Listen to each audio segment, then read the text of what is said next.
visto mil atardeceres de fuego que duelen solo de mirar. Hola, ¿qué tal amigos? Buenas noches.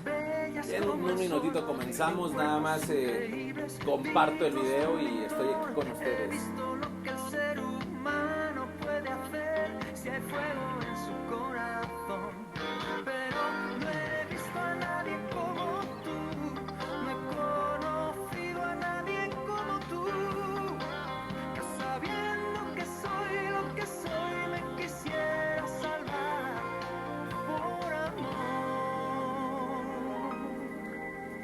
Y he visto la Vía Láctea emblanquecer el cielo, la noche de verano ideal. Mil elfos y ninfas, Romeo y Julieta, Campanilla y Peter Pan. Bueno, pues ahora sí vamos a comenzar. Gracias a todos los que se han empezado a conectar. Muchas gracias. Pues Dios les bendiga, ¿verdad? Empecemos con una bendición.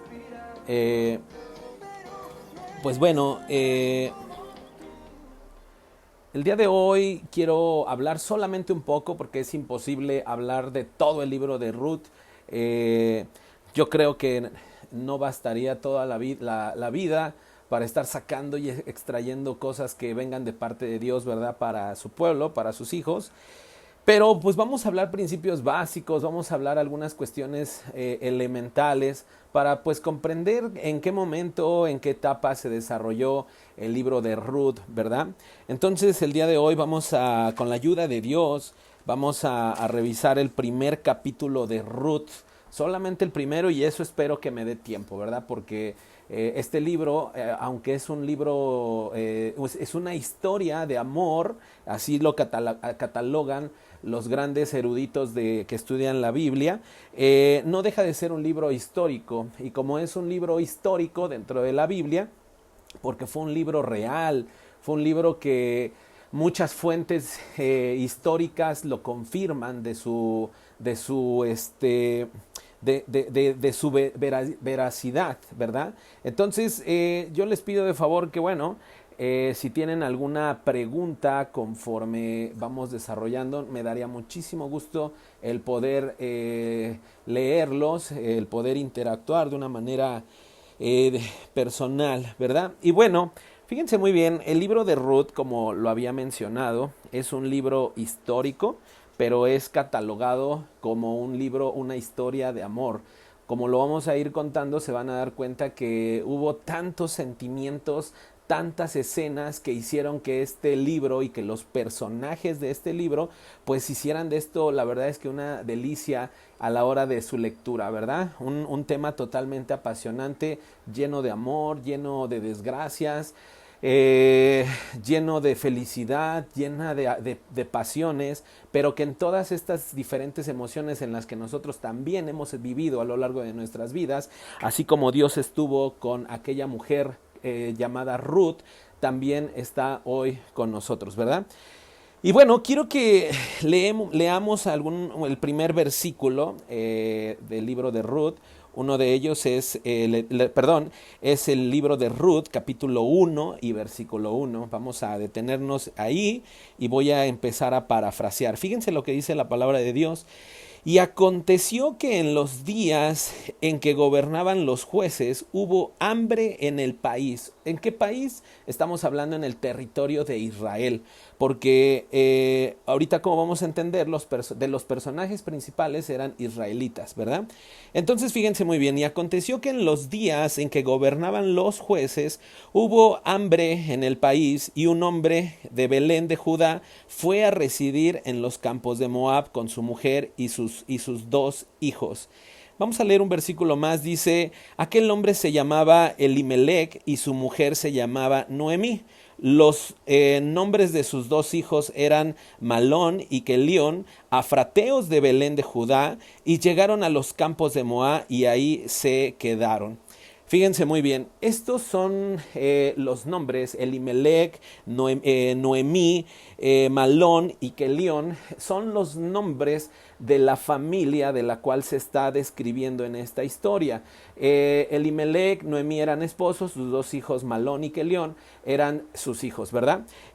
Sin embargo, conforme nosotros vamos analizando esta historia, nos damos cuenta de que esta familia vivía en Belén, eran originarios de Belén, y lo más probable es que sean de la tribu de Efraín, porque si ustedes se dan cuenta, por ahí dice, los nombres de sus hijos eran Malón y Kelión. Estoy hablando en el versículo 2 del mismo capítulo 1, dice, efrateos de Belén de Judá, y llegaron a los campos de Moab, y ahí se quedaron. Entonces, esa palabra efrateos hace referencia a que eran descendientes de la tribu de Efraín, que era una de las tribus de Israel, que ahorita las vamos a comentar.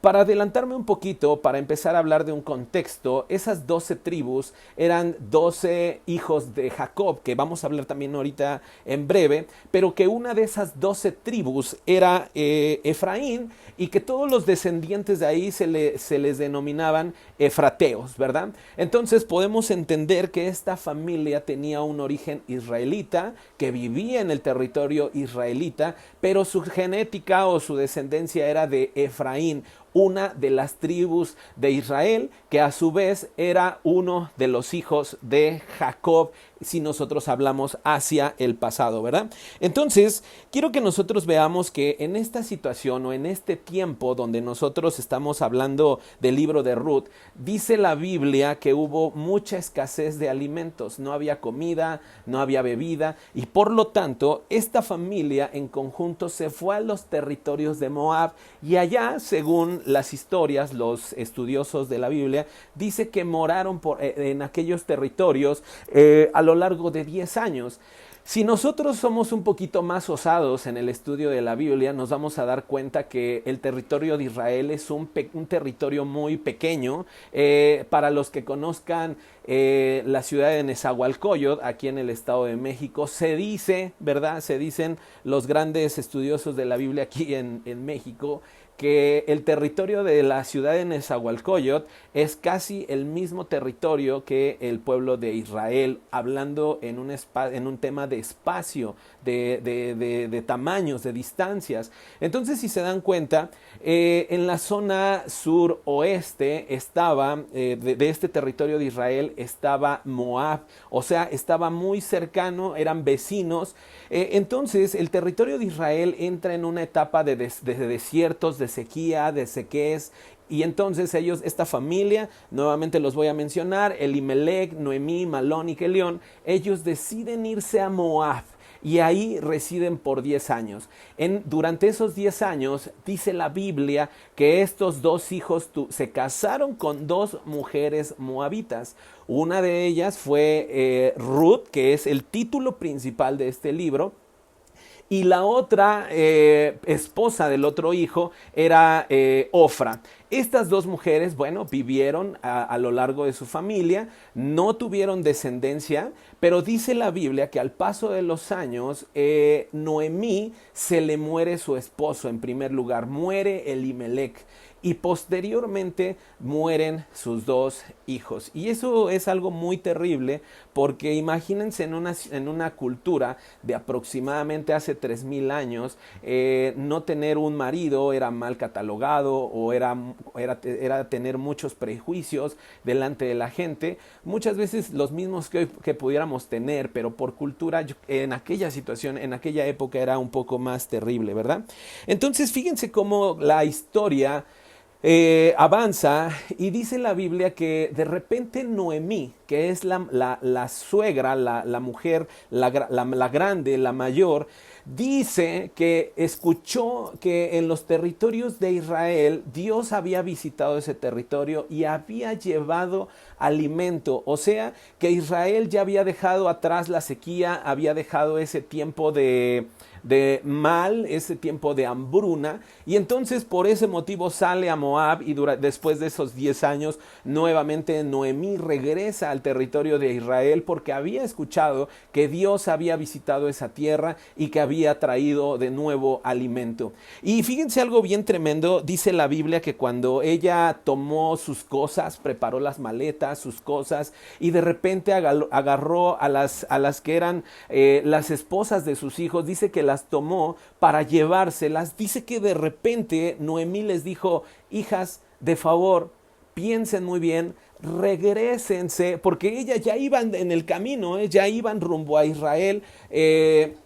Las dos nueras ya iban acompañando a Noemí, porque pues ya no tenían a quién más visitar o con quién quedarse, ya se habían casado y ellas mismas, las nueras, habían muerto sus esposos, ya eran viudas. Entonces estamos hablando de que eran 3 mujeres, una grande y 2 jóvenes, que estaban en un estado de viudez ya. Entonces la presión social en la cultura de aquellos entonces era muy fuerte. Entonces ellas deciden, sobre todo Noemí decide regresar a Israel y les dice: vámonos de regreso. Pero ya que iban de regreso, ya con las mochilas, ya que iban con todo ya en el camino, Noemí les dice a las dos, las frena y les dice: hijas, de favor, regrésense ustedes con su familia, con sus parientes, con sus dioses, porque déjenme decirles que entre el pueblo de Israel y Moab eran culturas, aunque hablaban mismos idiomas, conocían al mismo Dios, conocían mismas cuestiones históricas, políticas, eran totalmente diferentes en forma de pensar, en forma de comportarse, en interacción religiosa, eran pueblos totalmente diferentes. Entonces Noemí le dice a las dos nueras, le dicen: por favor, hijas, regresen con su familia, regrésense de nuevo con sus dioses y de favor hagan una nueva vida, hagan de nuevo familia.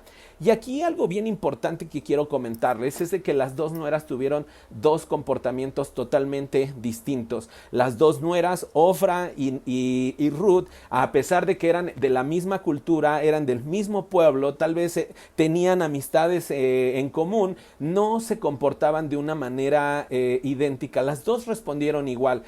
Y fíjense, lo que dijo Ofra es de que inmediatamente que Noemí les dijo: regrésense, dice que ellas empezaron a llorar y decir: no, iremos contigo por esto, por el otro. Y entonces Noemí les dijo: miren, por favor, quiero que ustedes entiendan que es muy difícil que ustedes regresen a Israel. Ahora, quiero que pongan atención a este versículo que les voy a leer, porque esto es algo muy importante que debemos de entender dentro del libro de Ruth. Fíjense muy bien lo que dice en el capítulo 1, versículo 11, cuando Ruth estaba hablando con sus nueras, tratando de convencerlas, de persuadirlas, les dijo esto. Fíjense muy bien, pongan atención. Pero Noemí dijo: volveos, hijas mías, porque ¿para qué queréis ir conmigo? ¿Acaso tengo aún hijos en mis entrañas para que sean vuestros maridos? Volveos, hijas mías, id, porque soy demasiado vieja para tener marido. Si dijera que tengo esperanza, y si aún tuviera un marido esta noche, y también diera a luz un hijo, ¿esperaríais por esto hasta que fueran mayores? ¿Dejaríais vosotras de casaros por eso? No, hijas mías, porque eso es más difícil para mí que para vosotras, pues la mano del Señor se ha levantado contra mí. Entonces, aquí yo quiero que ustedes tengan un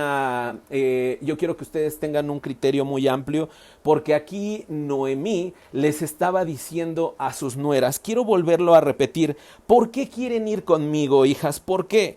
¿Acaso tengo aún hijos en mis entrañas para que sean vuestros maridos? O sea, quiero que vean esta pregunta que Noemí les hace a sus dos nueras. Les dice: ¿por qué quieren ir conmigo? ¿Acaso tengo yo, ya siendo vieja, ya siendo anciana, tengo hijos dentro de mis entrañas para que sean sus maridos? O sea, imagínense a una Ofra, a una Noemí, una Ofra y una Ruth de unos 20, 25 años, tal vez 30 años, y diciéndoles, la suegra diciéndoles: hijas, si yo tuviera un hijo dentro de mí, esperarían a que naciera y creciera para casarse con él, dices, wow, qué cosa tan variada. Nosotros debemos de entender la Biblia con ojos espirituales, porque si este versículo o esta pequeña historia lo entendemos con ojos meramente naturales, con meramente un conocimiento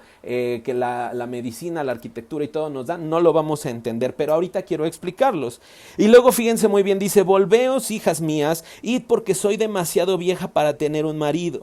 Si dijera que tengo esperanza y si aún tuviera un marido esta noche y también diera a luz un hijo, ¿esperaríais por eso hasta que fueran mayores? Fíjense la segunda cosa que le dice la suegra a las nueras. Le dicen, miren, no, mi marido ya se casó, ya se murió, soy viuda, y aún yo tuviera marido, y aún el día de hoy estuviera yo con un bebé dentro de mi vientre, concibiera hoy, lo tuviera hoy de nacimiento en mis manos, ¿esperarían a que fueran mayores para casarse? ¿Dejarían vosotras de casaros por eso? Entonces, todo este apartado, quiero que ustedes lo analicen, quiero que ustedes lo mediten, porque este versículo esta parte de este libro es una parte que es un principio dentro de las reglas de Israel antiguo, que era la ley de levirato, que eso también voy a explicar, por eso quiero que ustedes pongan atención a lo largo de toda esta transmisión para que vayamos entendiendo cada parte de la Biblia. Entonces quiero que volvamos a retomar para seguir continuando. Regresamos, recordemos que había sequía en el pueblo de Israel, donde Noemí, su esposo Elimelech, sus hijos Malón y Kelión salen a Moab, allá viven 10 años. Noemí regresa porque había muerto tanto su esposo como sus hijos. Entonces, cuando quiere regresar, Noemí le dice a sus dos nueras, le dicen, por favor, hijas, regresen con su familia, regresen con su parentela, regresen con sus dioses, con sus costumbres, con lo que ustedes habían vivido. Déjenme regresar a mí con los míos, ustedes sigan con su vida, tengan un nuevo esposo, una nueva familia, una nueva vida, procreen hijos y a mí déjenme regresar con los míos, ¿verdad? Y entonces, ¿qué fue lo que les dijo? Una de ellas, Ofra, la besó y se regresó a sus anteriores costumbres. Y entonces la otra dijo, pues no, yo quiero seguirte. Pero una de las cosas que a mí me llaman la atención, que ya lo habíamos mencionado, es de que Noemí empieza a tomar ciertas responsabilidades de querer decirle, ¿sabes qué? Es que yo ya no tengo hijos para darte. Aún si yo tuviera un hijo que naciera hoy del vientre de mío, o aún tuviera un hijo que naciera en 9 meses, no podría ya casarse con ustedes. Por favor, regresen con su parentela, busquen a otro chavalón, busquen a otro hermanito con quien puedan hacer su vida y por favor, déjenme regresar a esto. Lo que hacía esta Noemí era una situación, como les comentaba, de levirato espiritual, de levirato, que es una ley que se practicaba en el antiguo Israel. Quiero que pongan atención porque no vayan a salir con que el doctor Tomita dijo que pues se puede hacer la ley de levirato hoy en día. No, la ley de levirato se los voy a explicar.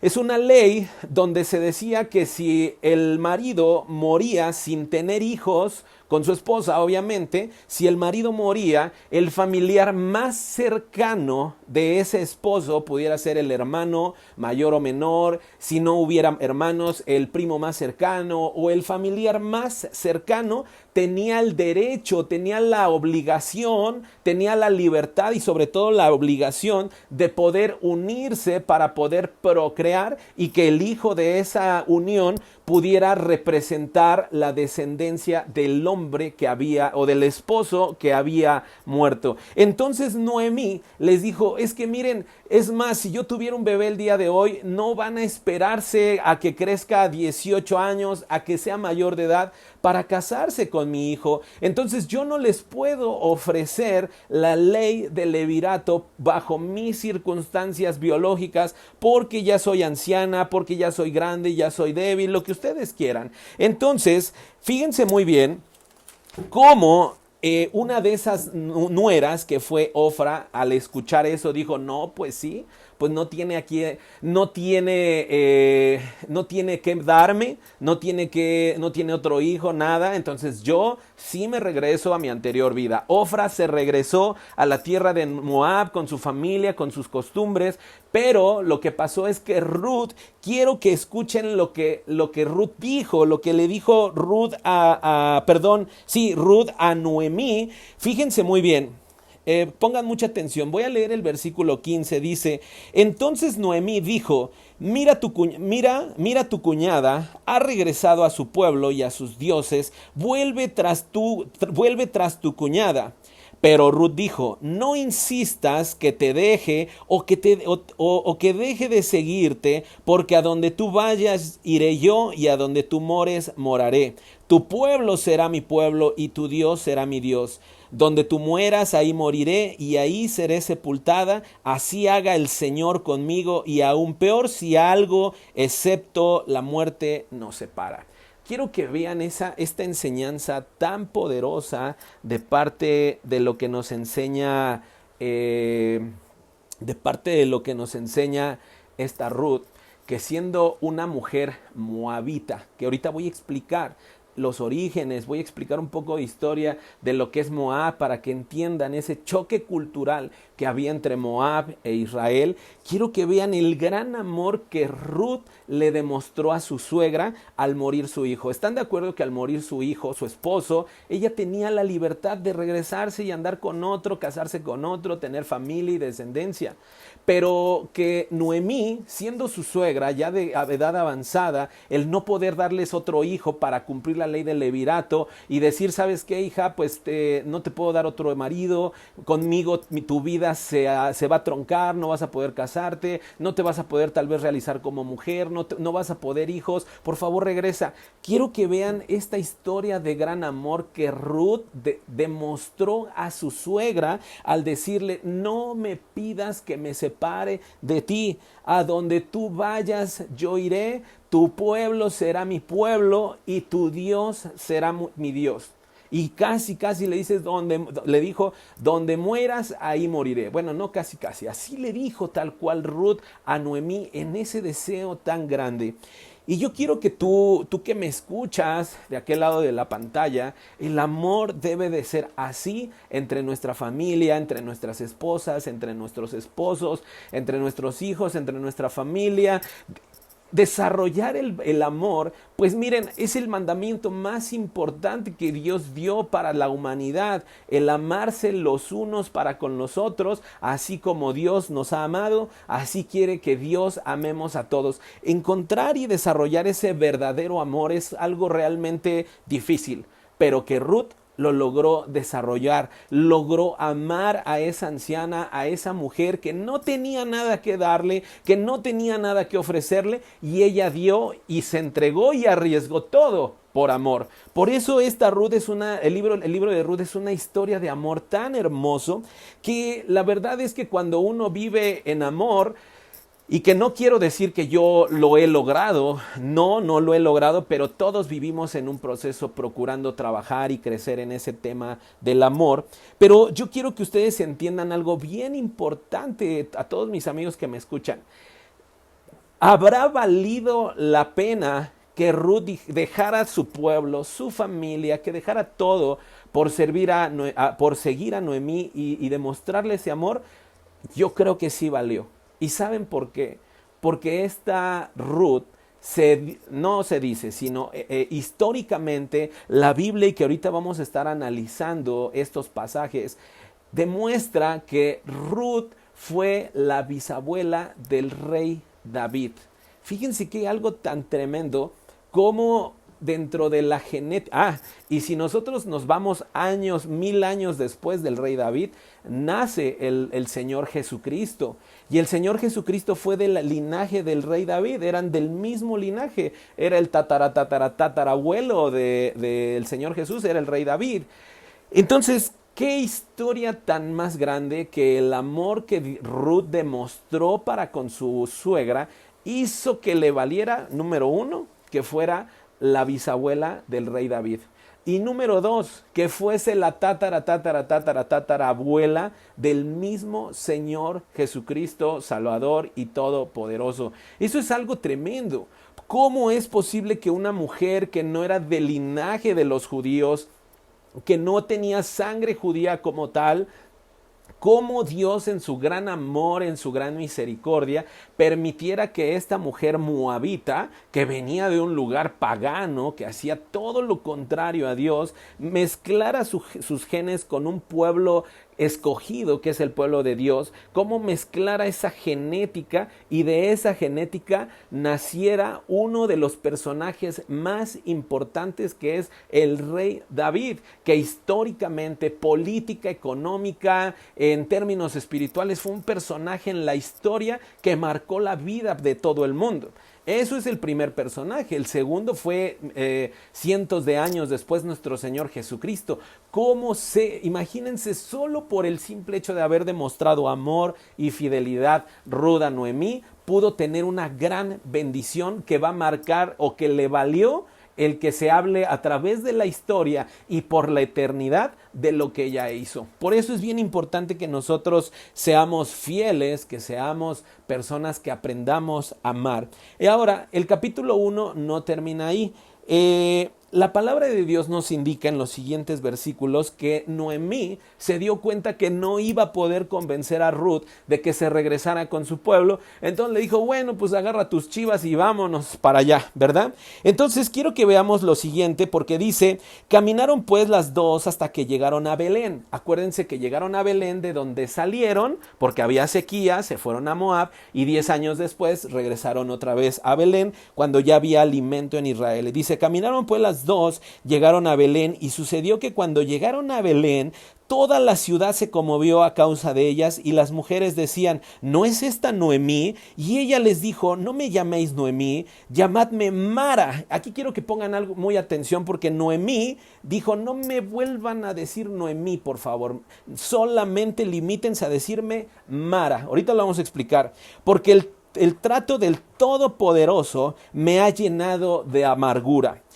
Llena me fui, pero vacía me ha hecho volver el Señor. ¿Por qué me llamáis Noemí? Ya que el Señor ha dado testimonio contra mí, y el Todopoderoso me ha afligido. Y volvió Noemí, y con ella su nuera Ruth la moabita. Regresando así de los campos de Moab, llegaron a Belén al comienzo de la siega de la cebada. Entonces quiero que vean algo. Después de que Noemí le dice ya que van de regreso a Belén, dice que todo el pueblo, cuando entraron, seguramente dijeron, wow, ¿no es ella Noemí, la que se fue hace 10 años, la que se fue con su esposo, con sus hijos, y ahora regresa sola, sin nada, solo con una chica que no sabemos quién era porque no la conocían? Y entonces se conmocionaron de verla, y también de ver cómo entró sola con su nuera. Y entonces seguramente le dijeron, Noemí, ¿cómo estás? Qué gusto verte, y que esto y que el otro. Cuéntame, ¿cómo te fue allá con el negocio que ibas a hacer en Moab? Y tristemente ella le dice, no me digan Noemí, sino que llámenme Mara.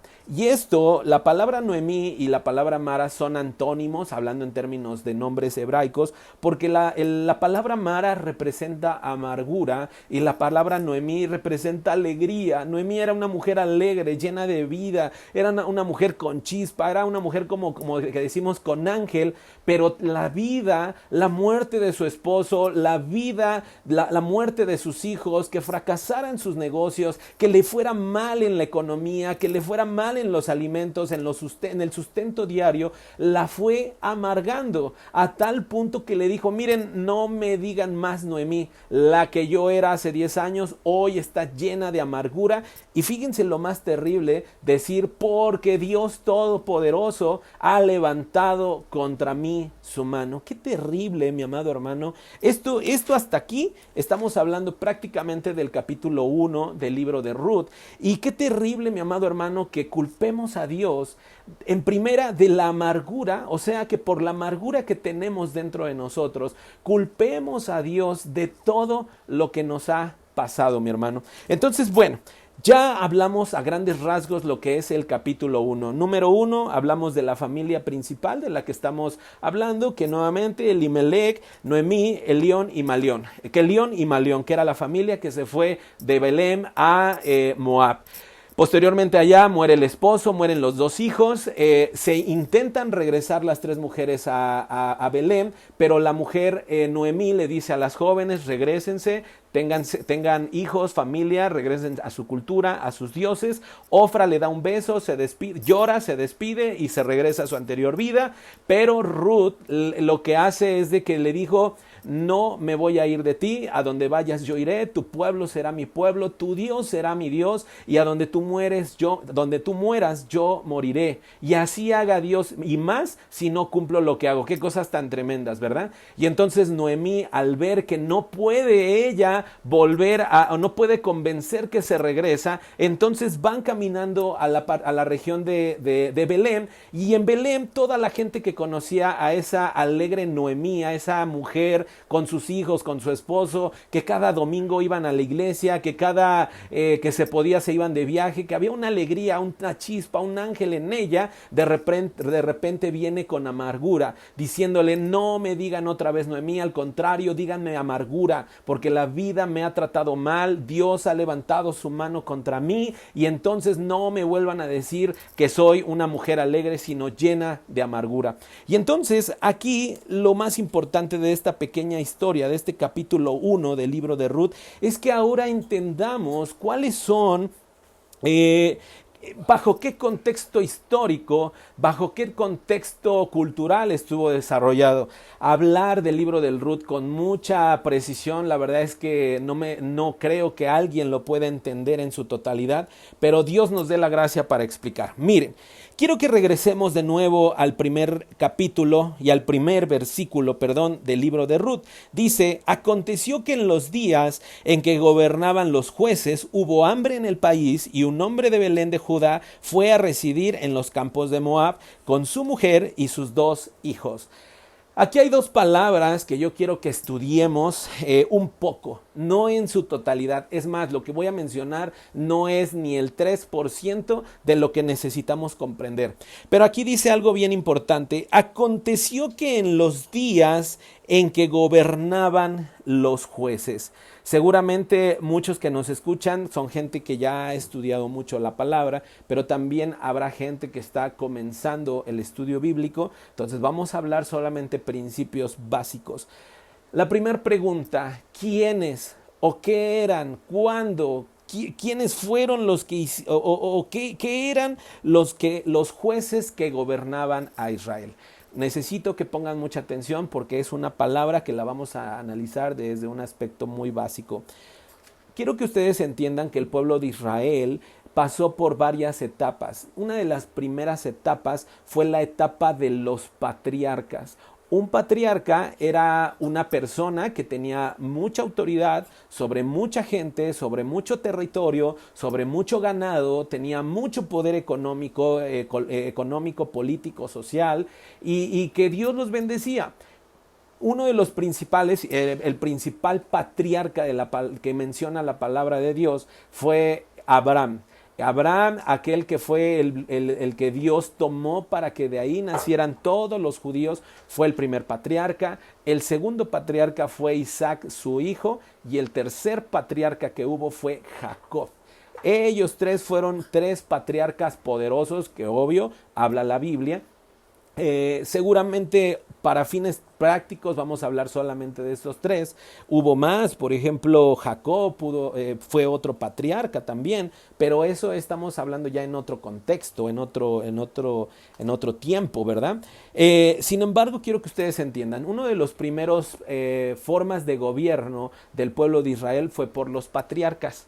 Posteriormente fue el periodo de los jueces. Los jueces, hay fechas muy No hay una fecha estable para decir de cuándo a cuándo duraron el gobierno de los jueces, pero se dicen que entre los años 1200 y 1020 antes de Cristo, el periodo de los jueces o el gobierno de los jueces estuvo activo. Entonces estamos hablando de que fueron aproximadamente 180, 200 años que ahorita vamos a explicar que el periodo de los jueces estuvo activo. Estamos hablando, les repito, antes de nuestro Señor Jesucristo. Algunos otros teólogos estudiosos de la palabra dicen que no fueron 180 o 200. Algunos dicen que se extendió incluso hasta más de 365 años del periodo de los jueces. Posteriormente de los jueces, cuando termina el periodo de los jueces, empieza el periodo monárquico de Israel. En el periodo monárquico aparece por primera vez el rey Saúl. El pueblo de Israel ya estaba desesperado de no tener un líder, de no tener un gobierno, de no tener una bandera, un palacio nacional, un castillo. No tenía nada de eso. Y entonces el pueblo de Israel le pide a Dios, a un profeta, le pide que pidiese a Dios que le diera un rey. Y entonces Dios les manda de primera instancia a Saúl. Posteriormente manda a David y después a Saúl, y de ahí ya vienen otra etapa de otros reyes de divisiones políticas y todo ello. Pero yo quiero que ustedes entiendan que hubo una etapa primero de patriarcas, luego de jueces y posteriormente monárquica. Una etapa monárquica donde Dios ahora sí levanta a un rey que gobierne de una manera política, geográfica, espiritual, religiosa a todo el pueblo de Israel, ¿verdad? Permítame un segundito. Ahora, solo quiero hacer un pequeño comentario. Entre ese 1200 y el año 1200 y 1020, ¿quién marcó el inicio y quién marcó el final del periodo de los jueces? Lo voy a mencionar, no voy a profundizarme en ellos, pero yo quiero que quede sembrada la semilla para cuando un día lo retomemos podamos recordar de una manera fácil. Cuando comienza el periodo de los jueces es a la muerte de Josué, que ahorita sí, bueno, yo creo que sí lo vamos a mencionar mejor. Y cuando termina el periodo de los jueces, cuando inicia es con la muerte de Josué, y cuando termina los jueces es a la muerte de Samuel.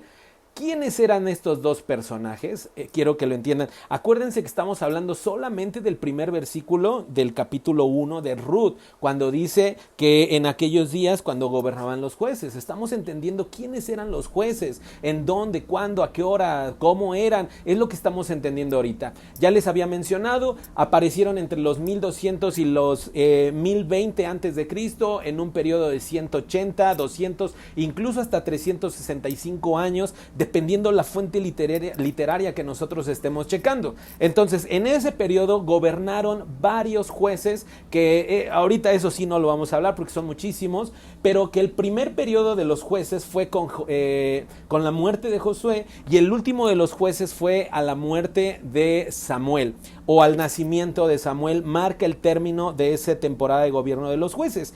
¿Quién era Josué? Quiero que pongan mucha atención. Ustedes se acordarán del pueblo de Israel, que en Génesis habla de que estaba totalmente en cautiverio por más de 400 años. El pueblo de Israel estuvo bajo el yugo del gobierno de Egipto. Fue su esclavo, hizo con ellos como quisieron, en fin, fue una esclavitud totalmente. Hasta que Dios decide liberarlos y levanta a Moisés y lo llama para decir, ¿sabes qué? Ahora vas a ser mi siervo y entonces a ti te voy a usar para liberar al pueblo de Israel. Entonces, cuando el pueblo de Israel es liberado, obvio por Dios, pero usando a Moisés como un profeta poderoso, se acordarán que hubo 10 plagas porque el faraón no quiso liberarlos. Entonces cada vez que se ponía más pesado el faraón, Moisés mandaba una plaga para que el pueblo de Israel saliera. Posteriormente sale el pueblo de Israel sale de Egipto de esclavitud,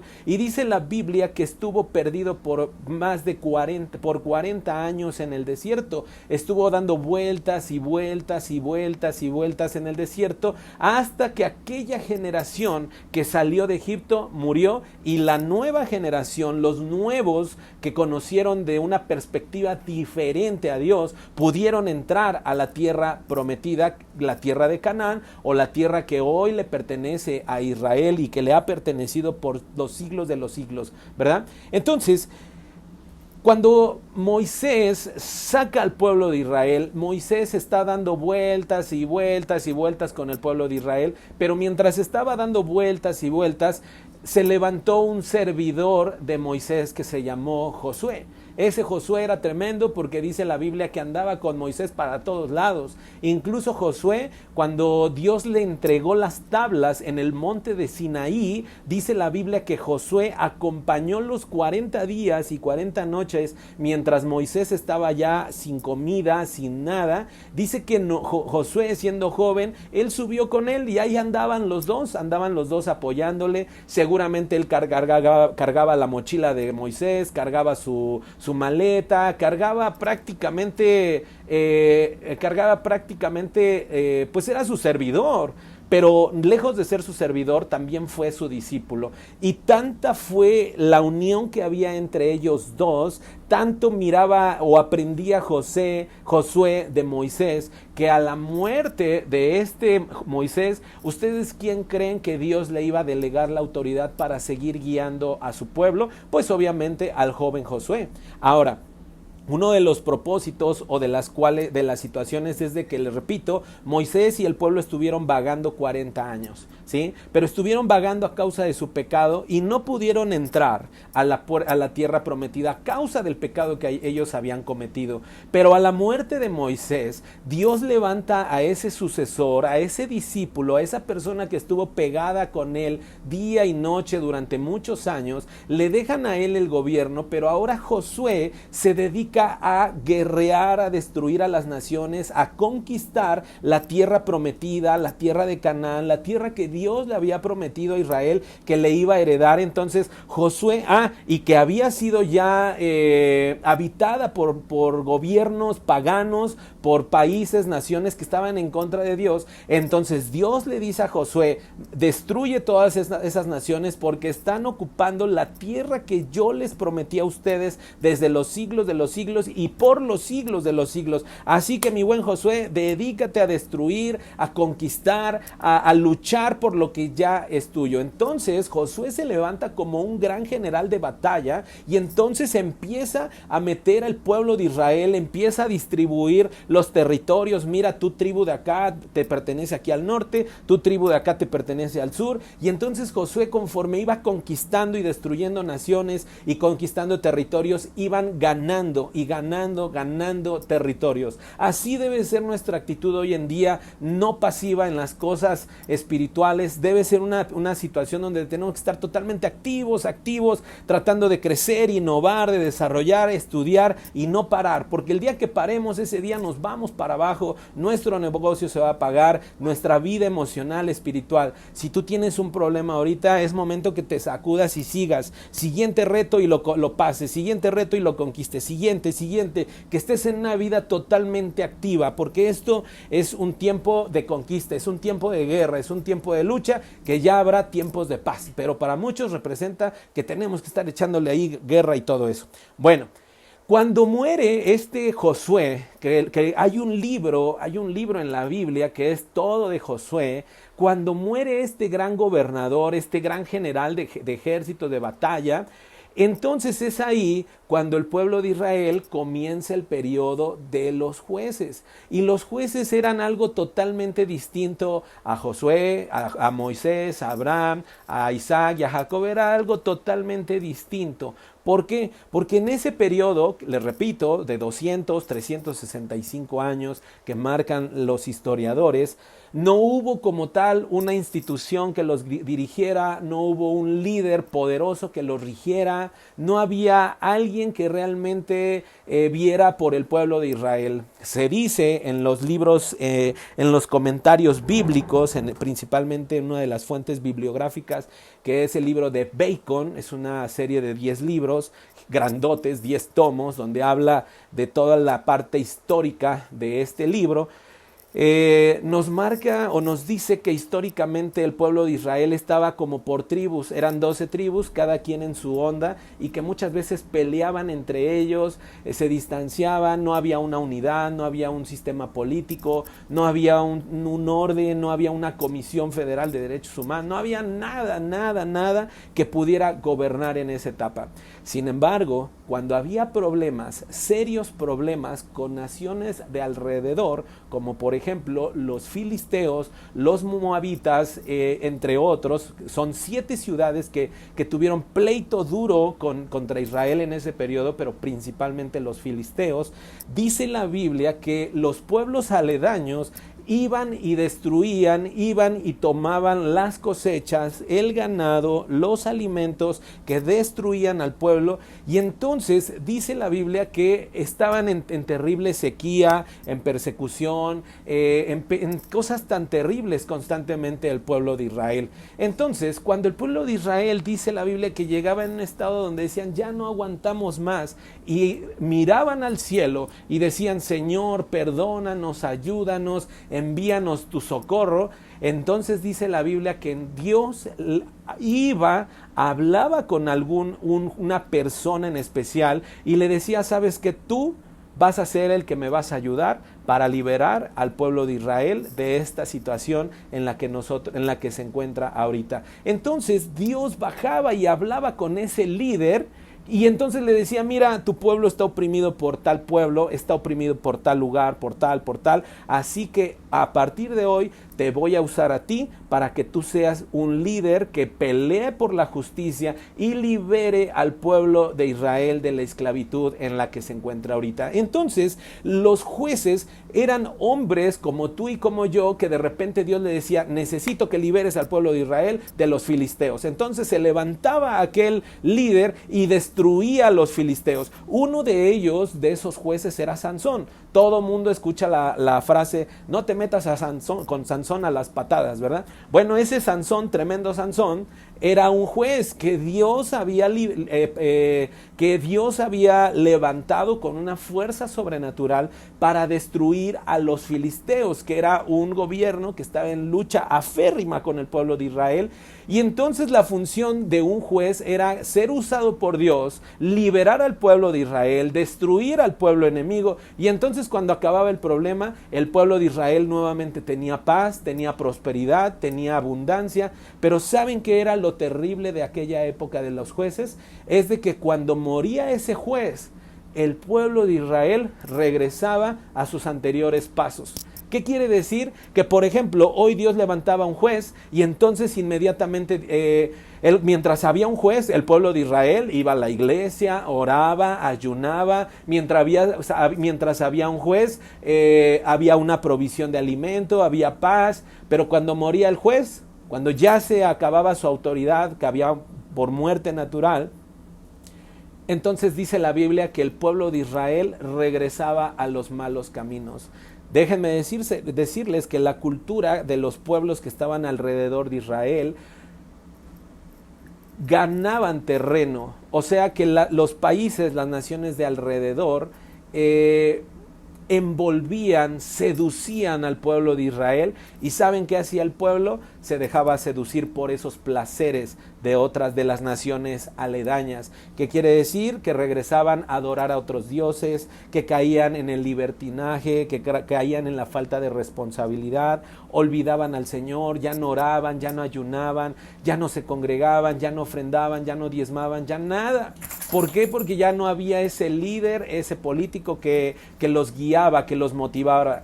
Entonces aquí es algo bien importante para todos los que nos escuchan, porque viéndolo desde un ángulo, el tipo de gente con la que tú te juntas, la gente con la que te rodeas, es una gente que va a influir mucho en tu desarrollo, en tu estabilidad emocional. Si tú te juntas con puros amigos que les gusta la cerveza, el alcohol de cada fin de semana, créeme que tu vida espiritual nunca va a crecer, porque te van a estar cada fin de semana diciéndote, no, pues es que mira, vente a tomar, aunque sea una cervecita, un traguito, no me vayas a despreciar. Y entonces la misma gente con la que tú te juntas, la que tú dices, no, pues es que es mi carnal del alma y es mi amigo de toda la vida, o sea, ese mismo carnal del alma y ese amigo de toda la vida te va a echar a perder. Por eso es bien importante que tú generes un cerco de amistades alrededor tuyas. Por eso el mismo Señor Jesucristo, a pesar de que Él andaba entre las multitudes, que Él andaba tocando, hablando con mucha gente, con rateros, asesinos, violadores, violadoras, porque él estaba entre todo el pueblo, ¿sí? Él solamente tenía un grupo selecto de personas que estaban blindando su amistad. Entonces debes de tener mucho cuidado del tipo de gente con la que te juntas, el tipo de novio, el tipo de novia con la que tienes, porque eso puede representar tu crecimiento o tu caída totalmente, ¿sí?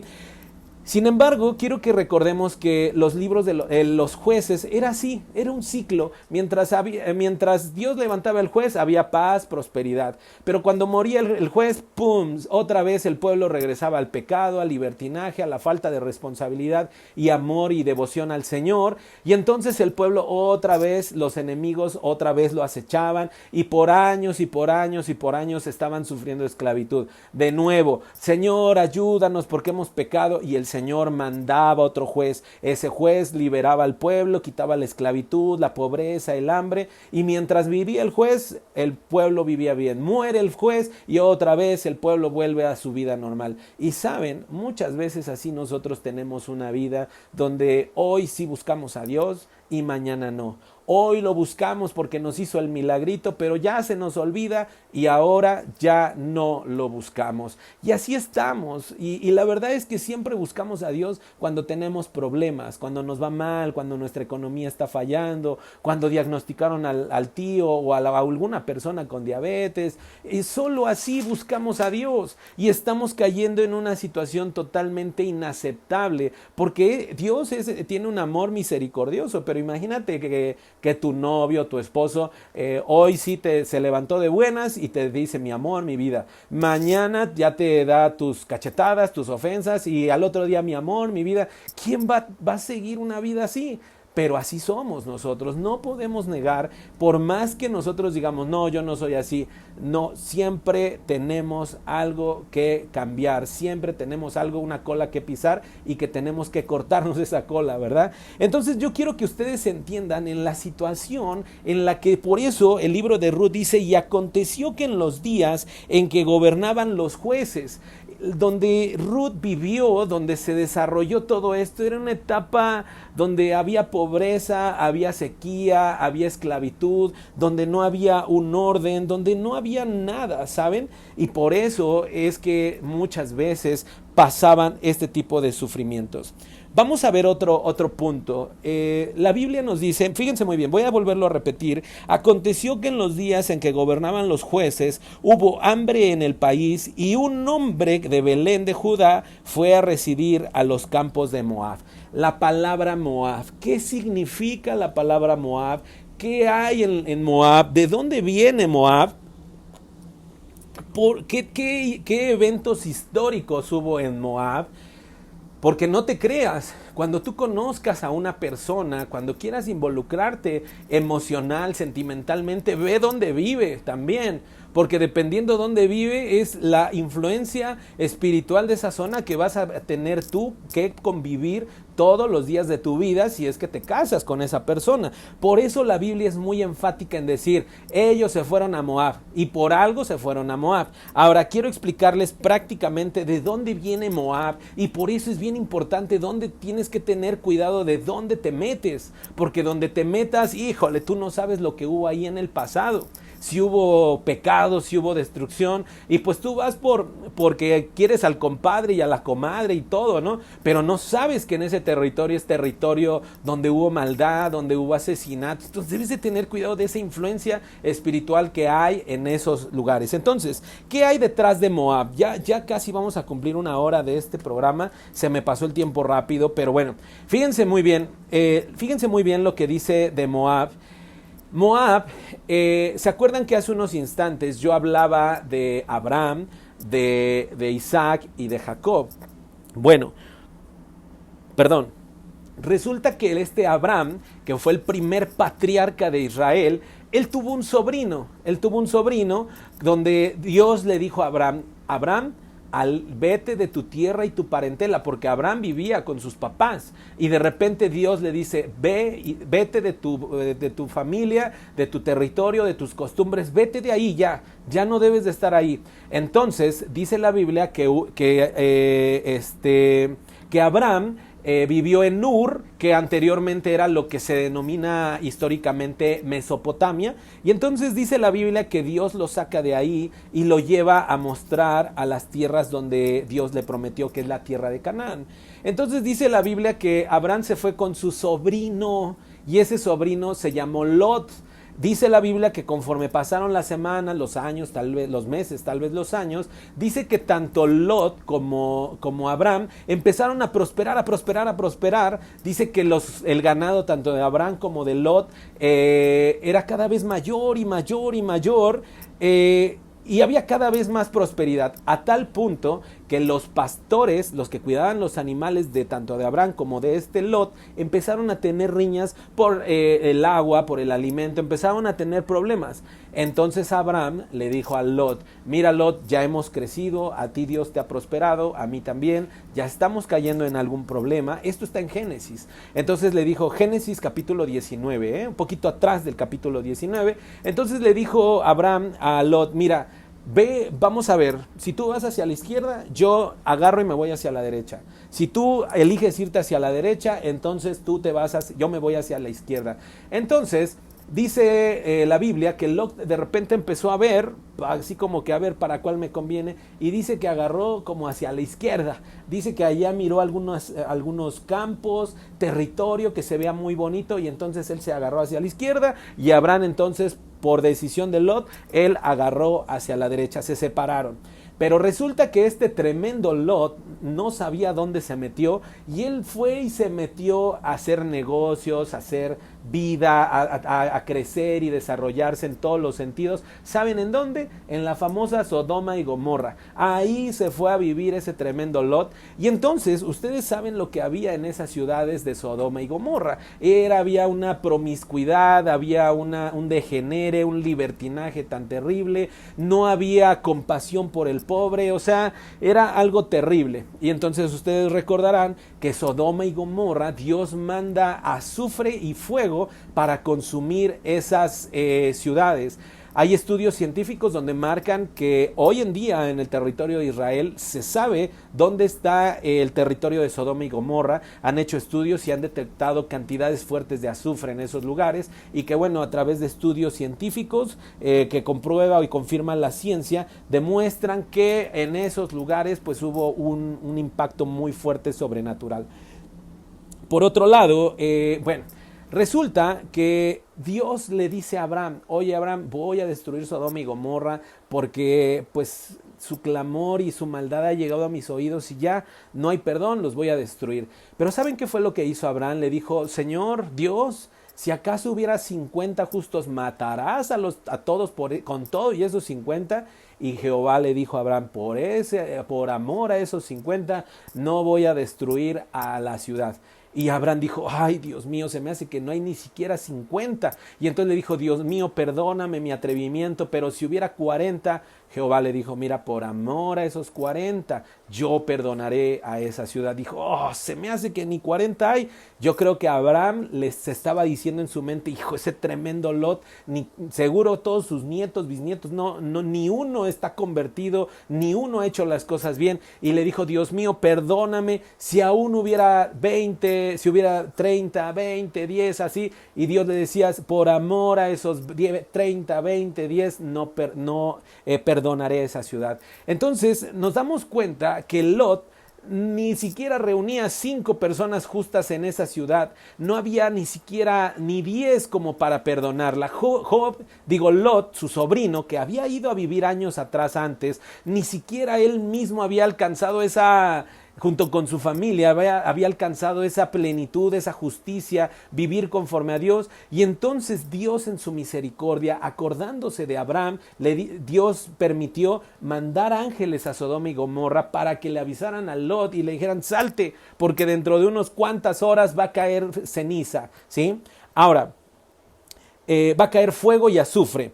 Entonces dice la Biblia que agarró a su esposa, a sus hijas, y se fueron y escaparon. Pero el ángel les dijo: no se atrevan a voltear atrás, porque necesito que corran y corran y corran, porque ya no tarda en caer el azufre con fuego, ¿verdad? Y entonces ustedes saben que cuando salen corriendo, la esposa de Lot voltea para atrás y ¡pum!, se convierte en una estatua de sal.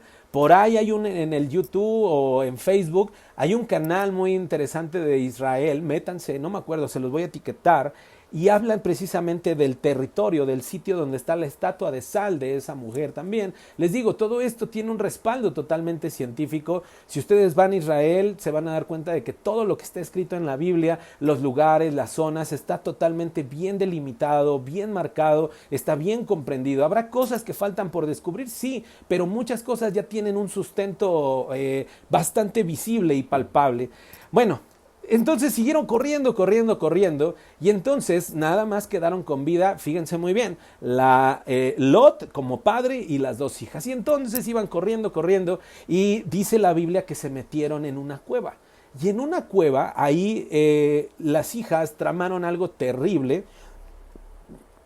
Dice la Biblia que cometieron incesto. Dice la Biblia que la hija mayor incitó a la hija menor, a la hermana menor, para tener relaciones sexuales con su padre, y le dijo: mira, voy a alcoholizar a mi padre, lo voy a poner así hasta el full, hasta atrás, y como ya no hay hombres, como somos los únicos que quedamos, entonces vamos a procrear con el padre, ¿verdad? Entonces dice la Biblia que ese día, esa noche, lo alcoholizó la hermana mayor, y entonces le estaba dando de beber, hasta que se perdió ese tremendo Lot. La hija se metió con el padre, y entonces lo que pasó es de que, bueno, Lot ni se enteró, no supo ni cuándo ni cómo perdió. Y luego dice a los siguientes versículos que nuevamente lo alcoholizaron, y al siguiente día la hija menor se metió con su padre también. Ahora, yo quiero que pongan mucha atención, porque el hijo que nació del primer incesto de la hermana menor, de la hermana mayor, se llamó Moab. Y el hijo del producto de esa relación de incesto con la hija menor se llamó Amón, ¿sí? Entonces, la Biblia, cuando nosotros estudiamos históricamente la Biblia, nosotros nos damos cuenta, fíjense muy bien, regresemos otra vez al libro de Ruth. Dice: y aconteció que en los días en que gobernaban los jueces, hubo hambre en el país, y un hombre de Belén de Judá fue a residir en los campos de Moab. Este territorio de Moab, que les repito que está al suroeste de Israel, si nosotros viéramos el mapa, está en la parte de abajo hacia la derecha del territorio de Israel. Nos damos cuenta que este territorio de Moab, su precursor, su patriarca, su líder, pues sí, por poner un ejemplo, su patriarca, era este Moab, el hijo que era producto del incesto entre Lot y su hija mayor, al que se le llamó Moab. Y de este Moab nacieron todos los moabitas, y los moabitas fueron y se instauraron en la parte sur o suroeste del territorio de Israel, haciéndole la vida imposible al pueblo de Israel, robándole sus ganados, destruyéndolos, destruyendo sus cosechas, todo. Vivían en un pleito totalmente aférrimo, Moab con el pueblo de Israel, totalmente distinto. Por eso es bien importante que cuides, como yo te lo había mencionado, con quién te juntas. Por eso es importante que si aún tienes 2, 3 amigos, pero esos 2, 3 amigos haces grandes negocios, haces grandes proyectos, haces grandes cosas, esos amigos son los que van a crecer juntos. Si con tu familia 2 o 3 o 4 trabajan en equipo, con ellos Dios te va a bendecir en gran manera. Pero a mí tristemente me ha tocado conocer jóvenes que quieren buscar de Dios y buscan y buscan y buscan, pero ¿qué creen? Llegan y me dicen, no, hermano, ya caí otra vez en la droga, ya caí otra vez en el alcohol, ya caí otra vez en el cigarro. Le digo, ¿por qué? Pues no sé, hermano, pues la verdad es que el cuerpo es débil y esto, y la verdad es que sí, el cuerpo es débil, la misma Biblia lo dice. Pero la verdad es que mucho influyen los amigos con los que se han juntado. Van a la iglesia, danzan, cantan, brincan para el Señor, lo alaban, lo adoran, lloran, pero el domingo. Pero el lunes, martes, miércoles, jueves y viernes se siguen juntando con esa misma gente que los envuelve a una vida de desorden, de pecado, lejos de Dios. Por otro lado, hay que cuidar mucho también la ascendencia con la gente, por ejemplo, las personas con la que piensas hacer una vida, ver cómo era su familia, cómo eran sus padres, cómo eran sus bisabuelos, ver cómo era esa parte de ese historial genético, porque muchas veces se va heredando problemas, pecados, maldiciones, generación tras generación, ¿verdad? Y entonces aquí lo vemos un claro ejemplo con Moab, cómo ese hijo producto de un incesto fue un enemigo totalmente terrible, que bueno, ahorita ya por hoy vamos a acabar esta enseñanza, pero fue un enemigo terrible contra Israel, pero que al final de cuentas el origen de ellos fue algo totalmente oscuro, desagradable a los ojos de Dios, y todo ese linaje del pueblo de Israel, del pueblo de Moab, fue destruido. Fue un pueblo totalmente que a los ojos de Dios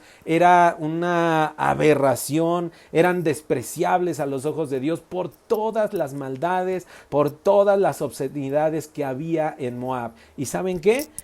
El pueblo de Israel a veces caía en esos pecados cuando los grandes líderes morían. Por eso es bien importante que nosotros tengamos un conocimiento firme en la palabra de Dios, que si Dios te está llamando a estudiar su palabra, que si Dios te está llamando a conocerlo, a entenderlo, a vivirlo, seas firme, que no te dejes envolver por tu vida pasada. Si te has puesto a conocer a Dios, sigas avanzando, sigas leyendo, sigas estudiando, sigas leyendo predicaciones en YouTube, en Facebook. Hoy en día se está predicando en las redes sociales, miren, como no sé cómo explicarlo, pero inmensamente hay predicaciones en internet como para no llenarnos nuestro conocimiento de Dios en esta época.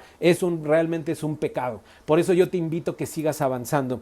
Ya no me dio tiempo de hablar los 3 puntos importantes que quería trasladarles de Moab, pero bueno, yo creo el próximo lunes vamos a estar hablando de lo que es Moab. Ya dimos a grandes rasgos el primer punto de Moab. Vamos a hablar posteriormente de otros 2 para que vayamos conociendo día con día esta historia tan hermosa del libro de Ruth, ¿verdad?